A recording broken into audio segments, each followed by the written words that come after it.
Bismillahirrahmanirrahim. Today's topic of discussion is revision of past paper MCQs of endocrine pharmacology. तो ये part 5 video है, तो अगर आपने पुरानी वीडियो नहीं देखी तो आप उनको देख लीजिएगा। पार्ट 1, पार्ट 2, पार्ट 3, पार्ट 4 ये लास्ट वीडियो है। प्रीवियस वीडियो के अंदर तो कॉर्टिकोस्टेरॉइड को हमने कवर कर लिया था प्रीवियस वीडियो के अंदर।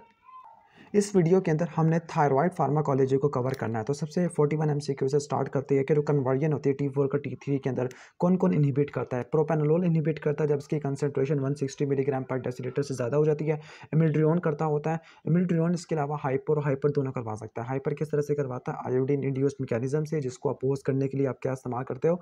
थायोअमाइड यूज़ करते हो। इसके अलावा इन्फ्लेमेशन वाले मैकेनिज्म से भी हाइपर थायरॉयडिज्म करवा सकते हैं। इसको कैसे अपोज करोगे आप? इसको अपोज करोगे कॉर्टिकोस्टेरॉइड से। इसके अलावा अगर हाइपोथायरॉयडिज्म है तो उसको आप थायराइड हार्मोन से ठीक करोगे। इसके अलावा और कौन कौन इनहिबिट करता है T4 को T3 के अंदर? प्रोपेनोलोल हो गया, इमिड्रोन हो गया, radio iodinated radio contrast medium जो T4 को T3 के अंदर कन्वर्ट ही करने देता, प्रोपाइल थायोयूरेसिल और मेथिमाजोल, ये सारी की सारी ड्रग्स होती है जो T4 को T3 के अंदर कन्वर्ट नहीं करने देती। अब यहाँ पे देख लेते हैं कि तमाम ड्रग्स हाइपोथायरॉयडिज्म करवाती है सिवाय एक के, तो वो कौन सी ड्रग है? पहली ड्रग है पैरामाइनोसैलिसिलिक एसिड है, जो कि एंटी ट्यूबरकुलोटिक ड्रग है। टीबी के अंदर आपने पढ़ना है। लिथियम ये भी हाइपोथायरॉयडिज्म करवाती है। कैप्टोप्रिल ये नहीं करवाती, जबकि इमिड्रोन हाइपर दोनों करवा सकती है। इसके अलावा जो सेफेस्ट ट्रीटमेंट होता है हाइपरथायरॉयडिज्म का, तो वो कौन सी होती है? प्रोपाइल थायोयूरेसिल होती है। लेकिन नॉर्मली नॉन प्रेग्नेंट पेशेंट के अंदर मेथिमाजोल को प्रेफर किया जाता है। इसकी क्या साइड इफेक्ट होते हैं? एग्रेनुलोसाइटोसिस हो जाता है, वेस्कुलाइटिस हो सकता है, हाइपोप्रोथ्रोम्बिनीमिया हो सकता है, लिवर डिसफंक्शन हो जाती है। एल थायरोक्सिन या लिवोथायरोक्सिन किस कंडीशन के अंदर इस्तेमाल करते हैं? अब पहली बात आपको पता होना चाहिए थायराइड स्टॉर्म क्या होता है। थायराइड स्टॉर्म का मतलब है सीवियर हाइपरथायरॉयडिज्म। तो सीवियर हाइपरथायरॉयडिज्म इसके अंदर जो यूज होते हैं वो प्रोपेनोलोल इस्तेमाल होते हैं, प्रोपेनोलोल, और ये टैकीकार्डिया, हाइपरटेंशन और एट्रियल फिब्रिलेशन को ट्रीट करने के लिए इस्तेमाल होती है। ठीक है, तो ये किसके अंदर इस्तेमाल होती है? जब थायराइड की डेफिशिएंसी होगी तो क्रिटिनिज्म होगा। अब कौन सी थायराइड स्टॉर्म को मैनेजमेंट करने के लिए इस्तेमाल नहीं होती? तो रिजर्पिन इस्तेमाल नहीं होती। कैल्शियम चैनल ब्लॉकर ये सीवीएस को ठीक कर देती है। पोटेशियम आयोडाइड ल्यूगोल सोल्यूशन है, तो ये भी थायराइड स्टॉर्म के लिए इस्तेमाल होता है। ठीक है, जो ल्यूगोल सोल्यूशन करते हैं क्या? ये आयोडीनेशन को इनहिबिट कर देती है। इसके अलावा थायराइड ग्लैंड के साइज को और इसकी वेस्कुलरिटी को कम कर देती है। ठीक हो गया। तो ये क्या करते हैं? थायराइड ग्लैंड को नॉर्मल साइज पे कर देती है। जबकि रेडियो एक्टिव आयोडीन 131 ये क्या करती है? थायराइड ग्लैंड को डिस्ट्रॉय कर देती है। तो आपको सर्जरी करने की जरूरत नहीं पड़ती, लेकिन इसको प्रेग्नेंट और लैक्टेटिंग फीमेल के तरह इस्तेमाल नहीं करते। ठीक है, अब कहते हैं कि 36 एमसीक्यू के अंदर के हाइपोथायरॉयडिज्म हो गया तो उसके लिए ड्रग प्रिस्क्राइब किया लिवोथायरोक्सिन। तो फिर किस चीज़ को एडजस्टमेंट या गाइड होती है? तो होता है सीरम TSH लेवल। तो ये TSH लेवल होता है, ये डिटरमिन करता है थायरोक्सिन के लेवल को। ऐसे थोड़ा जूम कर लूँ। ओके, तो TSH होगा थायरोक्सिन के लेवल को या इसके फंक्शन को कंट्रोल करने के लिए। 35 एमसीक्यू में थायरोटॉक्सिकोसिस है, तो सर्जरी करने से पहले उसके साइज को वेस्कुलरिटी को कम करना है, तो आप ल्यूगोल सोल्यूशन यूज़ करते हैं। ठीक है, ल्यूगोल सोल्यूशन यूज़ करते हैं, लेकिन यहाँ पे ल्यूगोल सोल्यूशन यहाँ पे लिखा नहीं है। तो नंबर 2 क्या आएगा? नंबर 2 क्या आएगा आपका? प्रोपाइल थायोयूरेसिल आएगा। ठीक है, प्रोपाइल थायोयूरेसिल होगा। ठीक हो गया। नॉर्मली मेथामेजोल को ज़्यादा प्रेफर करते हैं क्योंकि इसको दिन में एक मरतबा देना है, लेकिन प्रेग्नेंट फीमेल के अंदर प्रोपाइल थायोयूरेसिल यूज़ करते हैं। अब हाइपोथायरॉयडिज्म को ट्रीट करना है तो आपने थायरोक्सिन को फेवरेबल किया है, लियोथायरोनिन। क्यों? तो इसका सही जवाब क्या है कि इसकी लॉन्गर हाफ लाइफ होती है थायरोक्सिन की, लेकिन ज़्यादा पोटेंसी होती है थायरो T3 की होती है। अब आयोडीन 131 ये प्रेफर ट्रीटमेंट होता है, प्रेग्नेंट वुमेन के लिए नहीं होता। प्रेग्नेंट वुमेन के लिए नहीं होता। ठीक हो गया। तो प्रेग्नेंट किसके अंदर होगा? इसका सही जवाब क्या होगा? जिसके अंदर इस्कीमिक हार्ट डिजीज़ है। ग्रेविस डिजीज़ के अंदर इस्तेमाल नहीं करते, कि ना ही चिल्ड्रन के अंदर। चिल्ड्रन के अंदर जो इस्तेमाल की जाती है वो प्रोपाइल थायोयूरेसिल, मेथिमाजोल वगैरह यूज़ की जाती है। अब जो ल्यूगोल सोल्यूशन की क्या टॉक्सिसिटी होती है? एनाफिलैक्टिक रिएक्शन हो सकता है, ब्लीडिंग डिसऑर्डर हो सकता है, मेटालिक टेस्ट हो सकता है। अब फिजिकल हाफ लाइफ ये वैसे करने की ज़रूरत नहीं है, लेकिन यहाँ पर 8 डेज़ लिखा हुआ, तो आप 8 डेज़ कर लेना। Fastest acting anti thyroid drug, जो सबसे फास्टेस्ट एक्टिंग है वो ल्यूगोल सोल्यूशन है। इसका रेफरेंस लिपन कॉर्ड्स है, तो आप इसको भी नोट कर लीजिएगा। Carbimazole is as compare to propylthiouracil थायोयूरेसिल। अभी इस किताब में लिखी भी नहीं है, लेकिन आप देख लेना, ये थायोअमाइड के अंदर है। ठीक है, ठीक है, जबकि अनाइन इनहिबिटर में थायोसाइनेट और परकुलेट आते हैं, लेकिन ये प्लास्टिक एनीमिया करवा देते हैं। अब नेक्स्ट चलते हैं कि which of the following drug inhibit deiodinase. आपको पता है कि कौन कौन सी करती है? प्रोपाइल थायोयूरेसिल ये भी करती है, मेथिमाजोल ये भी करती होती है, ल्यूगोल सोल्यूशन ये नहीं करता होता, रेडियो एक्टिव ये नहीं करती होती। तो इसका सही जवाब ए और बी होना चाहिए था, लेकिन प्रोपाइल थायोयूरेसिल ये ज़्यादा करती है। Mechanism of action of propylthiouracil थायोयूरेसिल, तो थायोमाइड्स होती है, तो ये थायरोपेरोक्साइडेज एंजाइम को ब्लॉक कर देती है, ऑर्गेनिफिकेशन को, ऑक्सीडेशन को, कपलिंग को ब्लॉक कर देती है। जो T3 है, T3 ज़्यादा पोटेंट होता है। ठीक है, एज़ कम्पेयर टू T4, तो ज़्यादा पोटेंट होता है। ठीक है, यहाँ पे लेस पोटेंट लिखा हुआ है। इसका एक्शन थोड़ा सा रैपिड होता है और ये प्लाज्मा प्रोटीन से ज़्यादा बाइंड नहीं करता और ये शॉर्ट एक्टिंग होता है। सही है। जो एंटी थायराइड ड्रग है जिसका रैपिड ऑनसेट ऑफ एक्शन है तो वो सोडियम आयोडाइड या लियोगोल सोल्यूशन आपने याद रखना है, पोटेशियम आयोडाइड प्लस आयोडीन या saturated solution of potassium iodide. तो इनका सबसे ज़्यादा रैपिड एक्शन होता है, ठीक हो गया। यानी ये वैसे यहाँ पे भी लिखा हुआ कि there onset of action occurs rapidly within 2 to 7 days। The drug of choice for thyrotoxicosis तो प्रोपाइल थायोयूरेसिल होती है, ठीक है। प्रेग्नेंट फीमेल कार्बिमेजोल ले रही है तो उसके न्यूनेट के अंदर क्या चीज़ नहीं आएगी विजिबल, तो क्लेफ्ट पैलेट नहीं आएगा, बाकी सब चीज़ें आ जाएगी। आप इसको नोट कर लीजिएगा क्योंकि यहाँ पे नहीं लिखा हुआ कौन सी नहीं करती।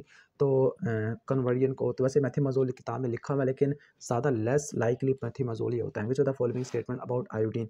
जो आयोडीन होती है ये आयोडीनेशन को, ऑर्गेनिफिकेशन को, साइज को, वेस्कुलरिटी को कम कर देती है, रिलीज को, सिंथेसिस को भी ब्लॉक कर देती है। तो उसको हाइपरथायरॉयडिज्म के अंदर क्या बात खराब है तो उसको लिया जाता है हाइपरथायरॉयडिज्म में, कॉन्ट्राइंडिकेटेड नहीं होता।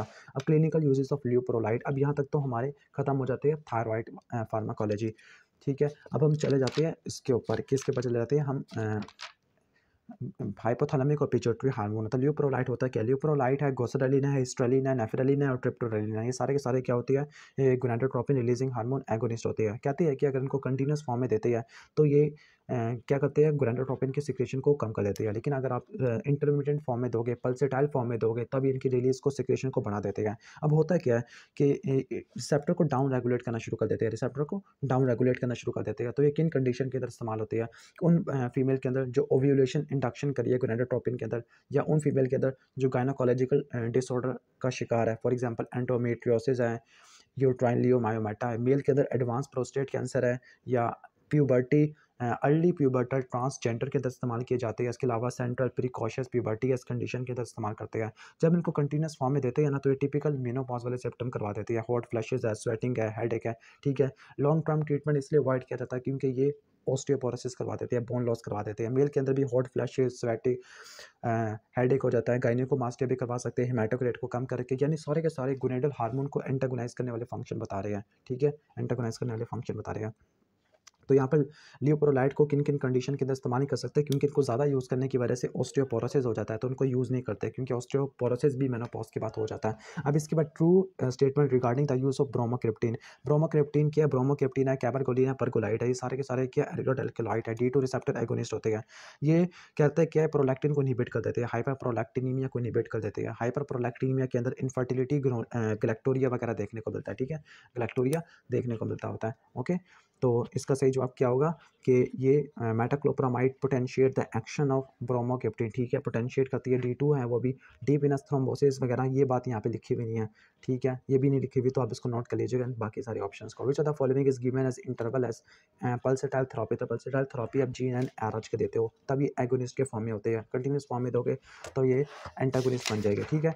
जल्दी जल्दी इसको खत्म करते हैं। GnRH एनालॉग जो इस्तेमाल होता है कार्सिनोमा प्रोस्टेट के अंदर, तो वो इस्तेमाल होता है, गोसेडालिन इस्तेमाल होता है। वैसे तो यहाँ पे लियोप्रोलाइड होना चाहिए था, हिस्ट्रेलिन है, नेफ्रेलिन है, लेकिन यहाँ पे गोसेडालिन यूज लिखा हुआ है। अब वेरिसील ब्लीडिंग के लिए तो वो इस्तेमाल करते हैं वेजोप्रेसिन या डेस्मोप्रेसिन यूज़ करते हैं। जो वेजोप्रेसिन होता है V1 और V2 के लिए होता है, जबकि जो डेस्मोप्रेसिन होता है डेस्मो स्पेसिफिक होता है V2 के लिए। तो ये पिट्यूटरी डायबिटीज़ के लिए, हीमोफीलिया के लिए और वॉन विलिब्रियन डिजीज़ के लिए, जबकि इसोफेगल वायरसेस के लिए, डायबिटीज़ इंसिपिडस के लिए वेजोप्रेसिन इस्तेमाल होता है।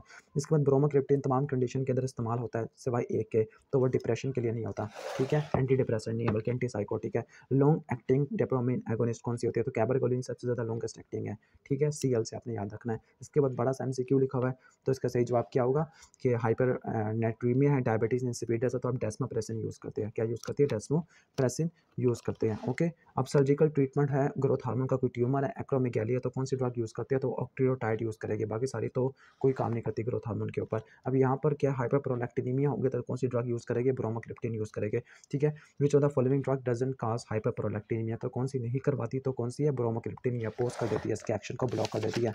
जल्दी जल्दी कर रहे हैं क्योंकि अजानें हो रही है यहाँ पर। तो कौन सा एडवर्स इफेक्ट नहीं होता ग्रोथ हार्मोन की थेरेपी का, तो हाइपरग्लाइसीमिया होता है, हाइपोग्लाइसीमिया नहीं होता, बाकी सब चीज़ें होती है। स्लेप्ट फीमोरल एपिफाइसिस है, कार्पल टनल सिंड्रोम है, इंट्राक्रेनियल हाइपरटेंशन होता है। अब हाइपरप्रोलैक्टिनीमिया में कौन सी इस्तेमाल होती है, ब्रोमोक्रिप्टिन इस्तेमाल होती है, जबकि ओडेनसेट्रॉन की है, सेरोटोनिन एंटागोनिस्ट होती है, ठीक है। सिमेटिडिन की है, H2 रिसेप्टर ब्लॉकर होती है। यहाँ पे भी हाइपरप्रोलैक्टिनीमिया का सिनेरियो है, तो हम यूज़ करेंगे ब्रोमोक्रिप्टिन। ऑक्ट्रियोटाइड सब कंडीशन के अंदर इस्तेमाल होती है सिवाय ग्लायोमा के, क्योंकि ये न्यूरॉन का ट्यूमर है, बाकी सारे सिक्रेटरी ट्यूमर होते हैं। अब इसके बारे में क्या ठीक नहीं है, ऑक्ट्रियोटाइड तो उसको सबकुटेनियसली देते हैं, बाकी सब बातें ठीक है। पोर्टल हाइपरटेंशन के अंदर इस्तेमाल कर सकते हैं, एक्रोमेगैली है, डायरिया वगैरह। ऑक्ट्रियोटाइड इसोफेगल वायरसेस के अंदर इस्तेमाल करते हैं, और ये सोमैटोस्टैटिन का एनालॉग है, लेकिन इसकी हाफ लाइफ रिलेटिवली कम होती है एज़ कम्पेयर टू सोमैटोस्टैटिन, ठीक है। सॉरी, ये लॉन्गर एक्टिंग होता है, तो ये बात ठीक है, बाकी सारी गलत हैं।